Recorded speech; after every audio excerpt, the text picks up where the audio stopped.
mga kalat-kalat natin dyan sa bahay.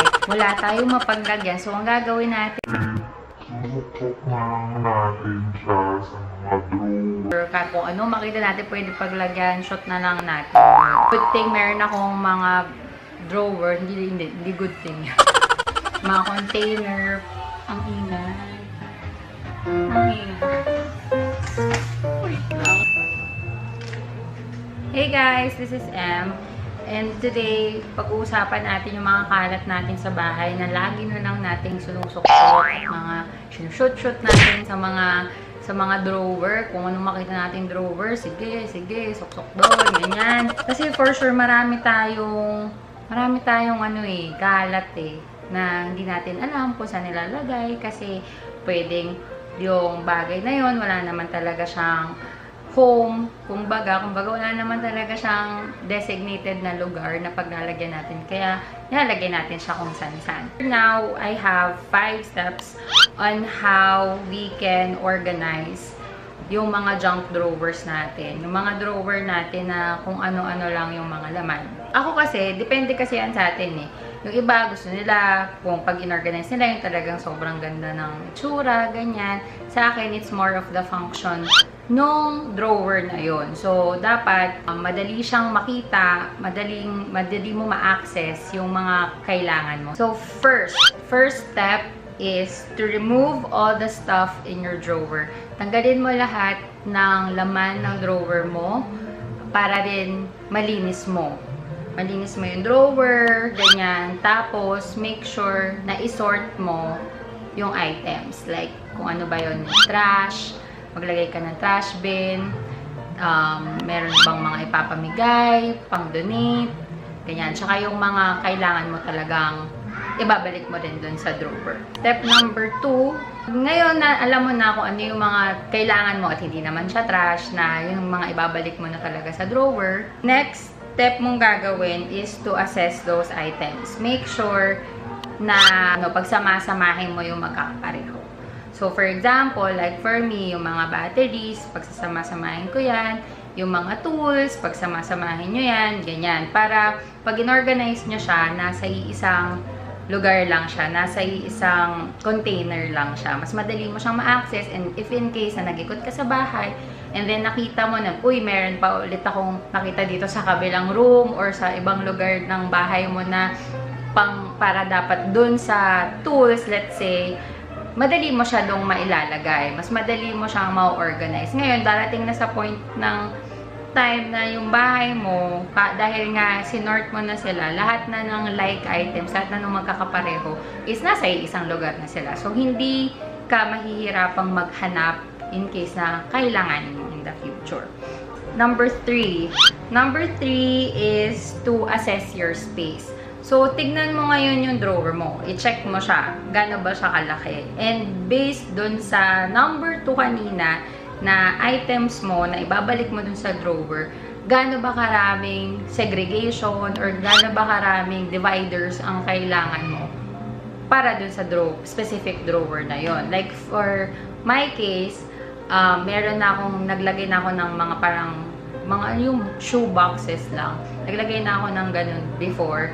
Kasi tinry ko siyang i-organize and ayoko namang gumastos ng malaki, and dahil nasa loob siya ng drawer, di naman siya nakikita. So, okay lang na mga ganong boxes lang yung ginamit ko.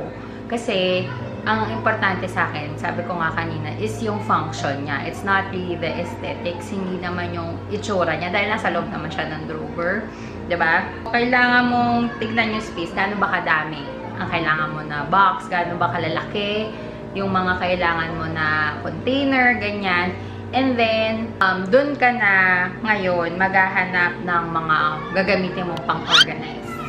Like for me, shoebox, pwede rin yung mga na bili kang items na naka-box, ganyan. Imbes na itapon mo yung box na yun, syempre sayang naman, pwede mo siyang i-repurpose, pwede mo siya gamitin para doon. And then, maganda kasi kung ma-estimate mo din yung measurement nung ano, if in case na bibili ka talaga ng organizer or bibili ka ng mga basket, ganyan, mas maganda na ma-measure mo yung laki ng drawer mo. And kung gaano ba kalalaki per container ang kailangan mo. Para hindi ka naman bibili, tas sayang, hindi pala siya kakasya, diba?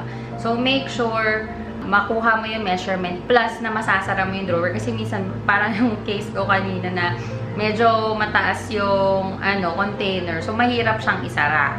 So, make sure na mag-fit talaga yung mga bibili nyo para hindi naman siya sayang. Fifth step, organize.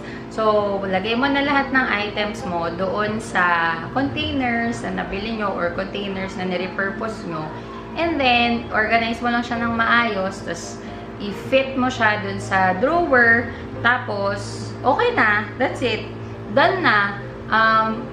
Makikita mo na parang ang dali lang pala for the longest time na kakabukas mo ng drawer, naiinis ka kasi ang gulo-gulo, tapos nung inayos mo siya, ganun lang pala siya kadali. Hindi, it will take you mga 15 minutes lang, wala pa nga tang 15 minutes to sort it out. Unless sobrang dami mong drawers. Pero kung isang drawer lang yan, sobrang saglit na saglit lang and hindi mo mapapansin talaga yung oras. Plus, kung mamimili ka rin ng container, edi meron ka pang excuse para mag-shopping, di ba? So, yun, those are the 5 steps on how to organize a junk drawer. And I hope that you guys found this helpful. And lalo na sa mga nanay dyan na maraming anak na alam natin sila minsan, shoot lang sila ng shoot dyan sa mga drawer na yan.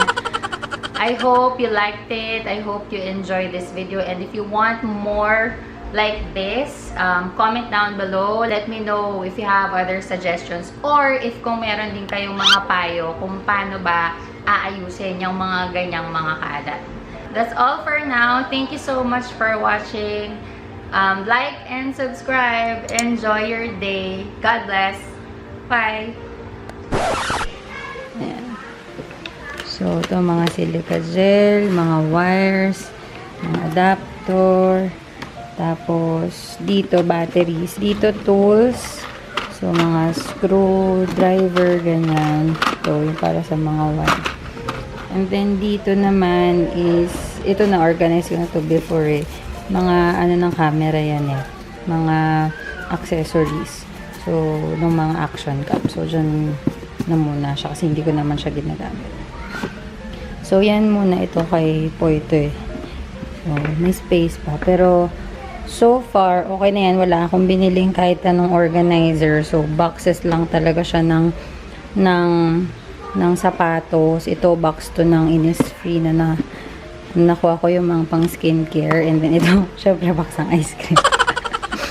So, yun. Kung mas marami kang time, pwede mo naman siyang ayusin. Like, lagyan mo siya ng cover, ganyan. Pero wala talaga akong time para doon. Ang sa akin is more on function. Na nagpa-function siya for me na mas madali siya makita. Once na nakita mo siya, alam mo na kung ano yung laman niya.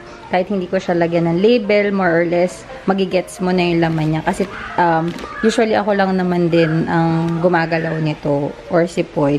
So, hindi ko siya talaga kailangan lagyan ng label. Kasi, na siya magigets mo na siya kaagad. Hindi naman siya mahirap intindihin, diba? So,